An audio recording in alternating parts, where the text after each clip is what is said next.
오늘 여호수아 전체적인 내용들을 좀 살펴보려고 하는데 크게 한 세 가지 부분으로 나눌 수가 있습니다.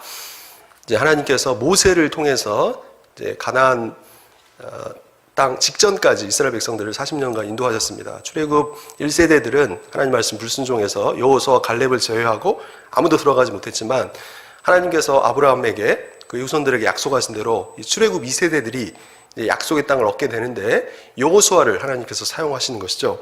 여호수아서의 내용은 이제 크게 세 가지로 분류를 할 수가 있어요.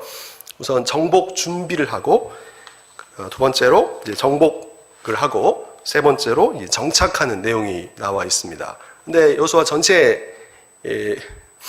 이러한 흐름으로 되어 있는데 결국에는 하나님 말씀 순종함에 승리가 있고, 또 하나님 말씀 순종할 때 하나님께서 복을 주신다. 이것이 여호수아서의 내용입니다.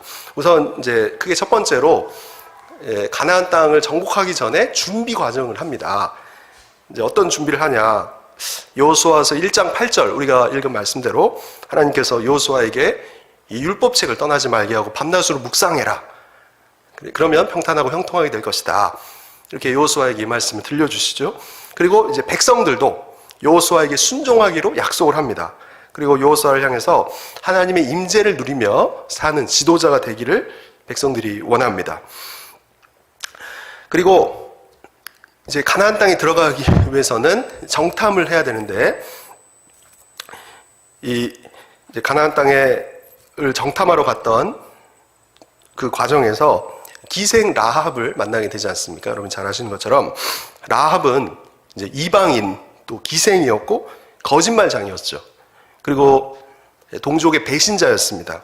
그러나 유일하신 하나님을 믿는 그 믿음 하나로 그녀는 이제 목숨을 건질 수가 있었던 것이죠. 그리고 예수님의 그 조상의 족보에까지 이 기생 라합이 이름을 올리게 되지 않습니까? 그래서 라합의 믿음으로 라합은 가족과 자신을 이제 구원하게 되고 예수님의 그 조상의 족보에 오르게 된 것이죠. 그리고 가나안 땅을 정탐할 때 이번에는 출애굽 1세대들과 달리 이 정탐꾼들이 이제 믿음이 있었습니다. 제가 앞에 화면을 좀 보고 할 수 있는데 그냥 이렇게 구두로는 좀 설명을 하겠습니다.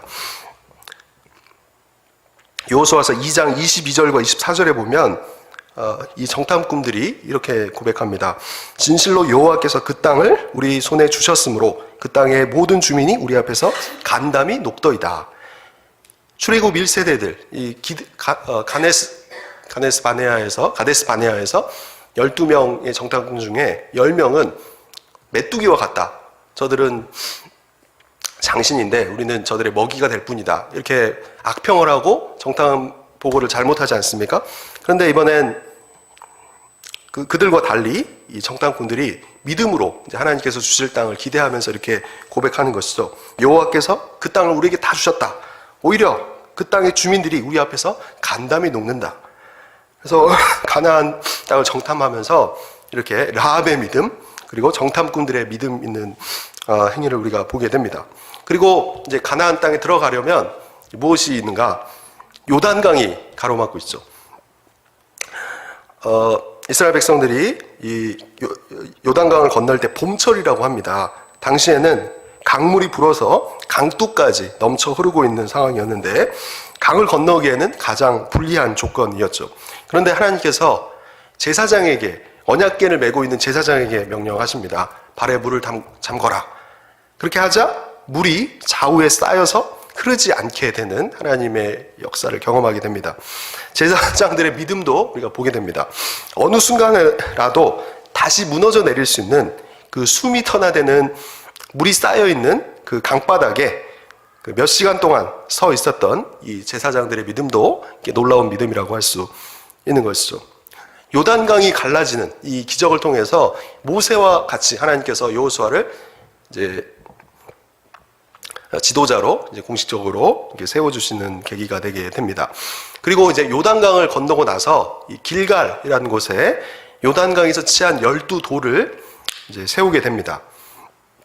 하나님께서 이스라엘과 함께 하셔서 요단강을 기적적으로 건너게 하신 것을 저들이 잊지 않고 후손들에게도 하나님께서 행하셨던 하나님의 살아계심, 하나님께서 역사하셨던 것들을 잊지 않도록 하기 위함인 것이죠. 지금 요단 가나안 땅을 정복하기 전에 이스라엘 백성들이 어떤 준비를 했는가 이것을 살펴보고 있습니다. 하나님께서 여호수아에게 말씀을 붙들고 묵상하고 지켜라. 그리고 요단강을 건너는 이런 하나님의 큰 능력을 하나님 말씀에 순종할 때 하나님께서 그렇게 하셨다는 것을 보여주셨습니다. 그리고 가나안 땅을 정복하기 전에 두 가지 예식을 치르는데요. 할례를 행합니다. 할례가 무엇인지 아시죠? 남성의 그 표피를 잘라내는 거 아니겠습니까? 그런데 길갈에서 이 여리고까지 3.2km 정도 되는 거리입니다. 군인들이 1시간이면 도착하는 거리인데 맘만 먹으면 이 여리고 군인들이 이스라엘 백성들을 쉽게 쳐들어올 수 있는 상황이었죠. 여러분 잘 아시지 않습니까? 이게 남성들이 그 포피를 잘라내면 회복이 최소한 2, 3일 정도는 걸립니다. 바로 회복이 안 되죠. 무방비로 있는 상황에서 하나님께서는 무방비로 있어야 되는 상황에서도 할례를 행하라. 하나님께서 이렇게 말씀하십니다. 그러면 왜 하나님께서 길갈에서 할례를 이스라엘 백성들이 가나안 땅을 정복하기 전에 행하라고 말씀하셨을까?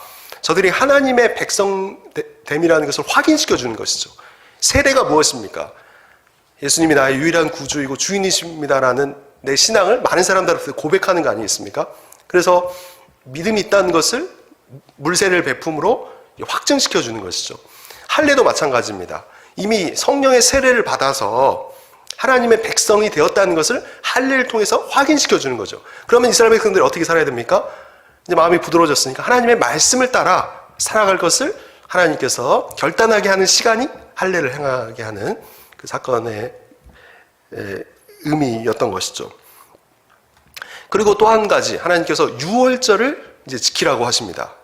유월절은 무엇입니까? 이스라엘 백성들이 어린 양의 피를 통해서 이스라엘 장자들이 구원받는 그 사건 아니겠습니까? 그래서 유월절을 지키면서 하나님께서 우리를 이 죄와 죽음과 지옥으로부터 구원하셨구나. 이제는 하나님의 종이 되었구나. 이것을 확인하고 하나님께 감사하고 헌신을 다짐하는 시간이 이 유월절을 지키는 시간이었던 거죠.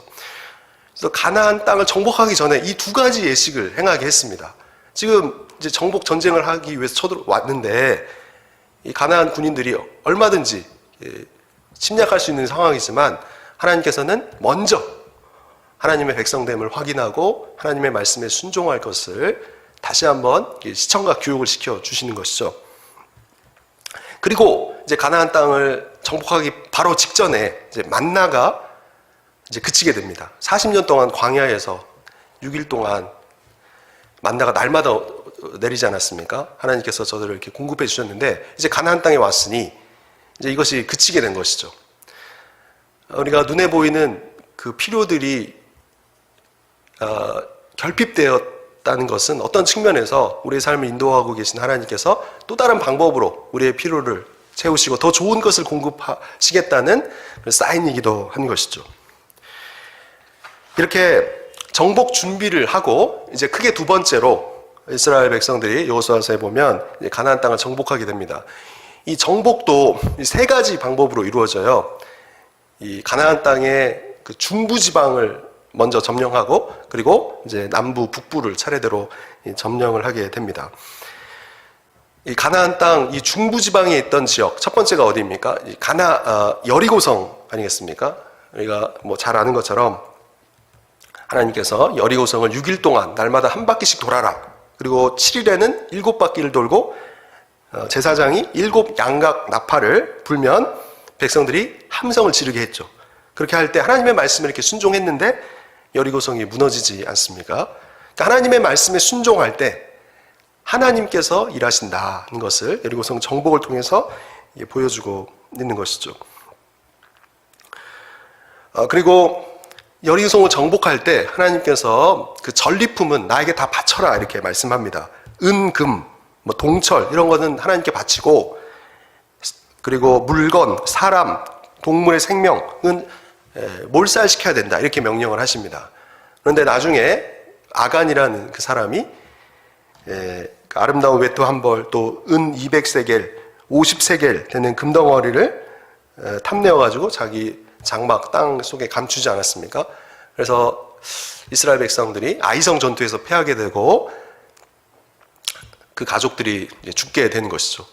가나안 전쟁을 처음 시작할 때 하나님 말씀에 순종함으로 여리고성을 정복했지만 하나님 말씀에 불순종해서 욕심을 부렸을 때는 이 전쟁에서 실패하게 되는 것을 또 하나님께서 이렇게 보여주고 계십니다.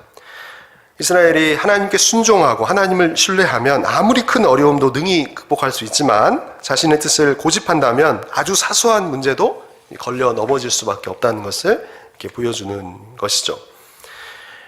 그리스도인들은 전투에서는 피할 수 있지만 전쟁에서는 승리할 수밖에 없습니다. 이스라엘이 아이성 전투에서는 패했지만 이 가나안 정복 전쟁, 전체적인 전쟁에서는 승리했던 것처럼 우리가 하나님의 나라를 향해 가는 이 영적 전쟁의 승패는 이미 결정되어 있어요. 우리는 예수님께서 승리하셨기 때문에 반드시 승리하게 될 것입니다. 그러나 이 땅에 날마다의 삶의 전투에서는 때로 실패할 수 있는 것이죠. 우리가 최후 승리에 얻기까지 이미 승리한 싸움을 싸우고 있기 때문에 성령을 의지하고 기도를 통해서 날마다 싸워서 하나님 말씀에 순종해서 또 하나님의 나라가 우리를 통해 이루어지는 것을 통해 하나님께 우리가 영광 돌릴 수 있어야 할 것입니다. 첫 번째로 이 가나안 정복 전쟁을 할 때 이 중부지방, 이 가나안 여리고성과 아이성 전투에서 하나님께서 이기게 하셨고, 이제 두 번째로 남부지방, 남부 가나안 지역을 하나님께서 이제 정복하게 하십니다. 그런데 이때 기브온 사람들이 찾아옵니다. 먼 거리에서 온 타국인처럼 이 사람들이 행세를 해서 이스라엘과 조약을 체결하는 것이죠. 하나님께서는 신명기에서도 모세오경을 통해서도 가나안 땅에 들어가면 가나안 그 사람들과 화친을 맺지 말고 멸절 지켜라 이렇게 말씀을 했어요. 근데 여호수아와 리더들이 하나님의 뜻을 묻지 않고 스스로 판단해서 이 기브온 사람들을 살려주고 조약을 체결하게 됩니다. 하나님께서 진멸하라고 하신 그 가나안 7 족속 중에 하나인 히위 족속, 이 기브온 사람들은 이런 사람들이었죠. 그래서 이들은 이스라엘을 위해서 나무를 패고 물을 기르는 그런 종으로 살게 됩니다. 어쨌든 이 기브온 사람들은 하나님 편에 서서 이제 은혜를 입게 되었고, 이 기브온이 이스라엘과 화친했다는 소식을 이 남부 가나안 사람들이 듣게 됩니다. 이 아모리 사람들이었는데 이때 아모리 사람들이 이 기브온을 공격하러 옵니다. 그때 기브온 사람들이 여호수아에게 도움을 청하게 되죠. 그런데 어떤 일이 벌어집니까? 하나님께서 이 우박으로 아모리 족속의 5 왕을 치십니다. 그리고 태양을 멈추게 하시고 달을 멈추게 하셔서 대적에게 원수를 하나님께서 이스라엘이 갚도록 역사하신 것이죠. 그러니까 하나님의 살아계심이 하나님 말씀에 순종하며 이렇게 나아갈 때, 하나님께서 가라고 하실 때 갈 때 태양이 멈추고 어떻게 달이 멈춥니까? 우박이 그때 떨어져가지고 하나님께서 전쟁에서 승리하게 하신 것이죠. 그리고 이제 마지막 지역이 남았습니다. 처음에는 어디였죠? 중부 지방이었죠. 어디입니까? 여리고, 아이성 이 전투에서 승리했고, 그리고 남부 지방, 아까 아모리 사람들을 하나님께서 우박을 통해서 치셨죠. 그리고 마지막 이 북부 지역 가나안 전쟁에서 하나님께서 하솔왕 아빈이 이끄는 이 가나안 동맹국들을 이스라엘이 정복하도록 하셨습니다. 그렇게 해서 여호수아가 요단강을 건넌 이후에 31명의 왕들을 무찌르게 되고 이제 가나안 땅을 정복하게 됩니다. 이제 마지막으로 정복 준비를 하고 정복을 했으니 이제 정착하는 과정이 남아 있죠. 그런데 하나님께서는 아직 정복되지 아니한 그 땅에 대해서도 여호수아로 하여금 분배하라 이렇게 명령을 내리셨습니다. 왜냐하면 하나님께서 아브라함에게 하신 약속이 있기 때문이죠. 이 땅을 애굽 강부터 그 강 유브라데까지 너희 자손에게 아브라함에게 줄 것이다 이런 말씀을 이루도록 하시기 위해서 아직 가나안 땅에 정복되지 않은 지역까지도 분배를 하도록 하셨습니다. 그래서 요단 동편에 이 세 지파가 정착을 하게 되죠. 루벤, 갓, 므낫세 반지파. 그리고 이제 요단 서편에 유다 지파, 요셉 지파, 그리고 나머지 7지파가 이제 정착을 하게 됩니다. 이 길갈이라는 곳에서 제가 성경 전체적인 내용들을 좀 말씀하고 있기 때문에 조금 좀 다운할 수도 있지만 여러분이 잘 들어주셔서 감사드립니다. 그래서 요단 동편 지역을 이미 정복했고, 그리고 요단 서편에서 유다 지파 그리고 요셉 지파가 요셉 지파가 에브라임 지파와 므낫세 반지파인데 이 세 지파가 이 길갈에서 땅을 분배받게 됩니다. 하나님께서 제비를 뽑게 하셔가지고 이렇게 유다 지파에게 기업을 주시는데, 유다 지파에는 누가 있냐면 갈렙이 있죠. 갈렙. 여호수아와 갈렙만이 출애굽 1세대 중에서 믿음으로 하나님 먼저 쫓았지 않았습니까? 그래서 하나님께서 약속하신 대로 이 갈렙에게 유다 지파 사람인 갈렙에게 헤브론이라는 그 지역을 기업으로 주십니다. 헤브론은 어디냐? 아브라함과 그의 아내 사라, 이삭과 그의 아내 리브가, 야곱과 그의 아내 레아가 묻힌 곳, 이것이 헤브론이거든요. 또 헤브론은 다윗이 유다 지파의 왕으로 세움을 받은 지역입니다. 갈렙이 이렇게 믿음으로 가장 앞장서서 하나님을 온전히 쫓았기 때문에 하나님께서 이 유다 지파 갈렙에게 헤브론을 기업으로 주신다는 것이죠. 그리고 요셉의 아들들 에브라임과 므낫세 반지파에게도 하나님께서 땅을 기업으로 주십니다. 그리고 나머지 실로라는 땅에서 하나님께서 각 지파에 3명씩 보내가지고 땅을 그려오라고 하세요. 그래서 그 7개로 땅을 나눠가지고 베냐민 지파, 시므온 지파, 스불론, 이사갈, 아셀, 납달리, 단 7지파에게 땅을 기업으로 분배해 주십니다. 그런데 시므온 지파가 특별히 유다 지파에게 흡수가 되게 되는데, 그 민수기에 보면 이 발람의 꾀임에 넘어가서 이 시므온 지파가 연병으로 24,000명이 죽게 됩니다. 근데 어쨌든 이 시므온 지파에게도 소수지만 하나님께서 기업을 주신다는 것이죠. 그래서 이렇게 여호수아서에 보면 하나님께서 정복 준비를 하게 하시고 하나님 말씀에 순종해서 하나님의 능력으로 정복하게 하시고 약속대로 드디어 12지파에게 땅을 기업으로 주십니다. 그리고 레위인들이 그 48개 성읍에 흩어져서 살게 하시고, 또 요단강 동편 서편에 그 3개씩 도피성을 줘서 실수로 사람을 죽인 자들이 그곳에서 보호를 받을 수 있도록 또 배려하신 것이죠. 마지막으로 이제 여호수아가 고별 설교를 합니다. 다시 한번 따라해 보겠습니다. 승리는 순종에 달려 있다. 예, 여호수아서 우리가 전체적인 내용들을 살펴봤던 것처럼 여호수아가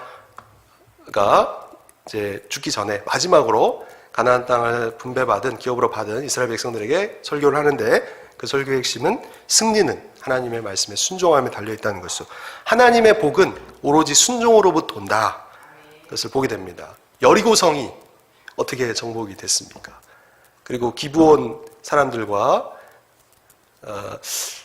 이스라엘이 전쟁을 할 때도 하나님 말씀에 순종했고, 또 요단강을 건널 때도 순종할 때 강이 갈라지고 전쟁에서 이렇게 승리하게 된 것이죠. 그래서 오늘 여호수아서 전체 내용들을 좀 살펴보았는데요. 그렇다면 우리는 하나님 말씀에 얼마나 또 어떻게 순종하고 있는지 시간 좀 살펴봤으면 좋겠습니다. 내 뜻대로 살고자 하는 욕심이 우리 가운데 많지 않습니까?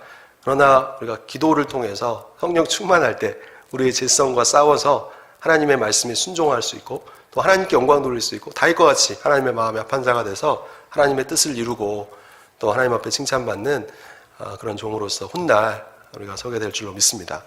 이유도 믿음으로, 기도의 용사들이 다 모이셨는데 이유도 하나님께서 일하시도록 계속 기도로 이 사명을 감당하시고 더 순종함으로 또 하나님의 능력을 받아서 예비된 영혼들을 살려내고 더 하나님께 영광 돌리고 칭찬받는 이후에 여러분 되시길 주님의 이름으로 축원드립니다.